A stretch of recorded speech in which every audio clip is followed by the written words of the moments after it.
김종인 비대위원장이 대구를 방문해서 두 가지 코멘트를 했는데 대서특필을 했습니다. 사실은 아직도 대한민국 정치에 더 이상 기여할 것이 별로 없는 이번 얘기가 계속 나온다는 것은 참으로 안타까운 현실이다, 그런 생각이 드는데요.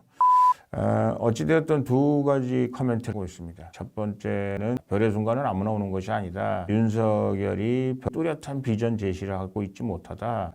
이제 잔별을 따야 된다. 뭐 이렇게 얘기하면서 윤석열 총장이 별의 순간을 놓치고 있다 하고 있습니다. 사실 윤석열 총장과 김종인 위원장은 당 외에서 만나서 여러 가지 상황들을 서로 논의할 거라는 정치 평론가들의 얘기가 일축된 채 윤석열 총장 측에서 김종인 비대위원장을 만나지 않았던 국면, 여러분들이 기억하시리라고 생각합니다.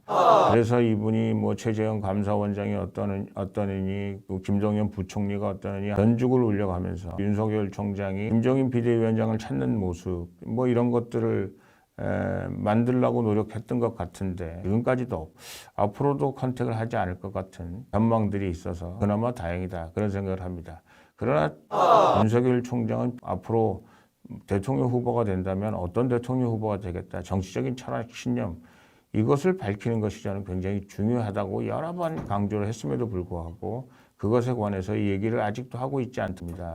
정말 이분이 별의 순간을 놓치고 있는 것이 아닌가라는 생각이 듭니다. 게다가 중앙지검장 하면서 말도 안 되는 검찰 수사를 통해서 저를 비롯해서 수많은 이른바 친박 세력들을 기소를 했고, 박근혜 대통령 기소가 흔들리지 않도록 책임지고 감옥으로 보내는데 앞장섰던 윤석열이가 자기 가족의 문제에 대해서 사람들이 얘기하는 것에 대해서는 지금 질색팔색하고 있다. 참 아이러니컬하다라는 말씀을 드립니다. 또 자기가 중앙지검장을 지냈음에도 뭐 아직 재판이 끝나지 않았다. 자기 처갓집 장모 뭐 이런 사람들은 비즈니스맨이었다. 남의 돈 한 푼도 어떻게 하지 않았다. 뭐 이런 식으로 또 중앙지검에서 한 조마하고 대통령 후보로 통과가 상당히 불투명해 보이는 그런 언행들을 지금 계속하고 있다. 그것 또한 윤석열 총장의 별의 순간이 지어가고 있는 여러 가지 형태가 아닌가 싶습니다. 국민은 조국의 잣대를 왜 윤석열한테는 되지 않느냐, 뭐 이렇게 얘기했고요. 또 추미애 전 장관 같은 경우는 공정과 정의를 얘기하면서 자기 장모는 뺀다는 건 말이 되지 않는다. 많은 여당의 중진위원들이 정모를 잘 모르든가 아니면 국민들을 속일 수 있다고 생각하든가 단단히 착각하고 있는 것 같다라는 얘기들을 하고 있습니다.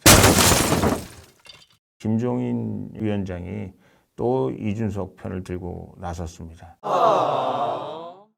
탄핵의 문제에 대해서 정당하다고 얘기한 것도 아마 김종인, 김무성, 유승민들의 기도를 받아서 한 얘기가 아닐까 싶고요. 또 지금 뭐 중진들의 역할을 주겠다, 경생을 시키겠다, 뭐 어쩌고 저쩌고 한 것도 결국은 이 노회한 사람들의 얘기를 당 대표로서 하겠다는 의지를 밝힌 것이 아닌가 생각을 합니다. 그러나 분명한 것은 이준석 후보는 결국은 김종인, 김무성, 유승민의 꼭두각시밖에 되지 않을 것 같다라는 생각이 들고요. 대선 시나리오를 그 사람들에 의해서 쓰고 싶다, 쓰여질 것이다라는 그런 예상을 하게 되고, 그럴 경우에 국민의힘이 폭망하게 된다라는 말씀을 꼭 드릴 수밖에 없음을 안타깝게 생각합니다. 그리고 유승민, 김무성, 김종인 등에 제가 여러 번 얘기했는데요. 이준석 편들기 그만하시기 바랍니다. 감사합니다.